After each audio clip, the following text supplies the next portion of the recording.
So protesters in Aurora, Colorado went to an ICE facility, a government facility, removed the American flag that was flying there, and instead flew a Mexican flag.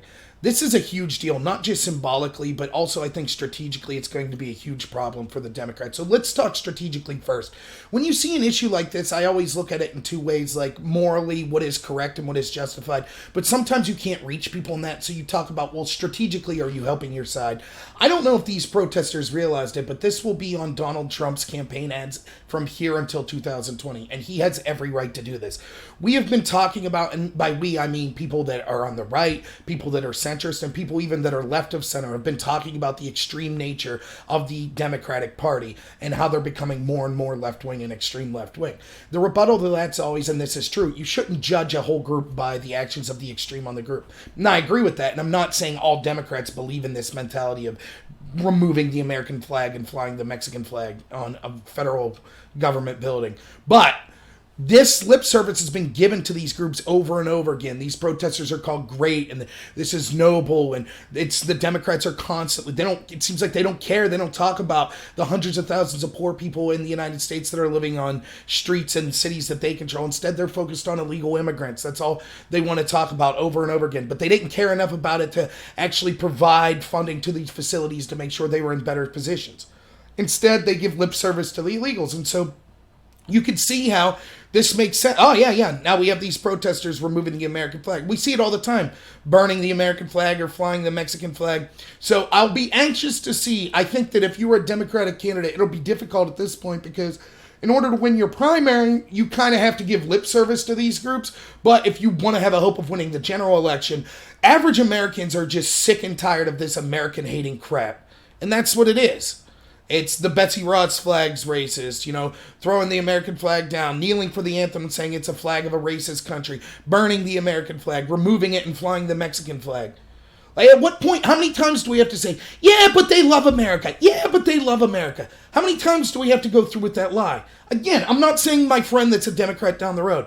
I'm not even saying that the Democrats running for candidate would specifically think this is a good idea. But they ought to condemn it. So we'll see if that's what happens or not. And the other reason this is important is because it really signifies that there are a lot of people, and again, I don't think this group represents a majority, but there are tons of people in this country that have visible contempt for the country. And one of the great things about the United States is it's supposed to be an experiment. Of course, there's been setbacks, but the idea of it is that we're all judged by the content of our character and personal liberty. And the thing that brings us together, because we're such a diverse group of people, is that idea for freedom and liberty and love of the country. And if we don't have that, if we have large swaths of groups that are like, I don't love this country, I hate this country, I love Mexico, that's the country that I love, but I'm here and I'm going to do what I can to diminish this country. How are we going to succeed if we don't have that kind of collective incentive to love and strive forward with the country? People, again, and you've heard me say this, we need at least two robust parties. We need that yin and yang. And if we have this situation where this is becoming mainstreamed on the Democratic Party, I don't know how this country can continue to go forward.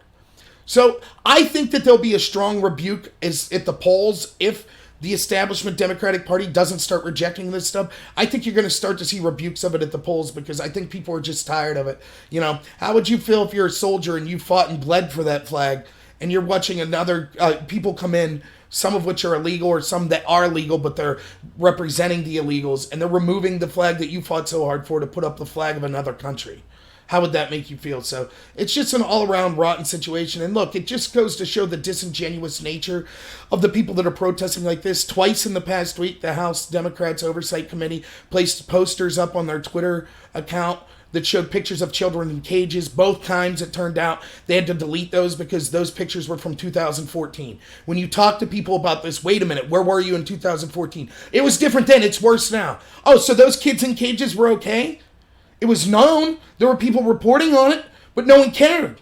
No one made a big deal out of it. So those kids in cages were okay for you. They want to make it seem like this is a moral decision just to keep kids in cages. It's not. It's a difficult decision with no right answer, and it's largely responsible because both the establishment Republicans and Democratic Party have let illegal immigration get out of control for so long. What would you do? Like, I haven't seen anyone answer. Okay, and someone comes to not a port of entry claiming asylum and they have a kid with them, an adult male with a kid. What do?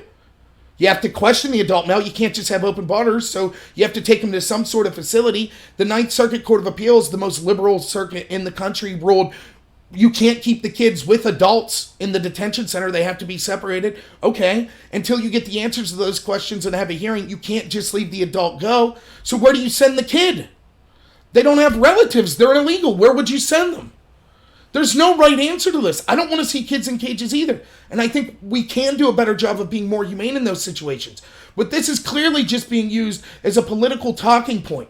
The Democrats said there was no crisis. The people that are screaming the most about it now on the Democratic side refuse to give any money to help the conditions in these facilities.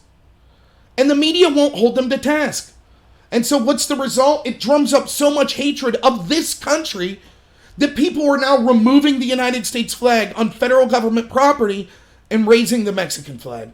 So it's a really terrible situation, and I hope that someone in the Democratic Party comes out and condemns this and talks about the importance of caring for the people in this country instead of overlooking them to care about illegals from other countries. So, hey, if you like this video, please like and subscribe. I'll be putting some more material out here as time goes on. You can follow me at NorRobert on Twitter as well. And thanks a lot, and have a good one.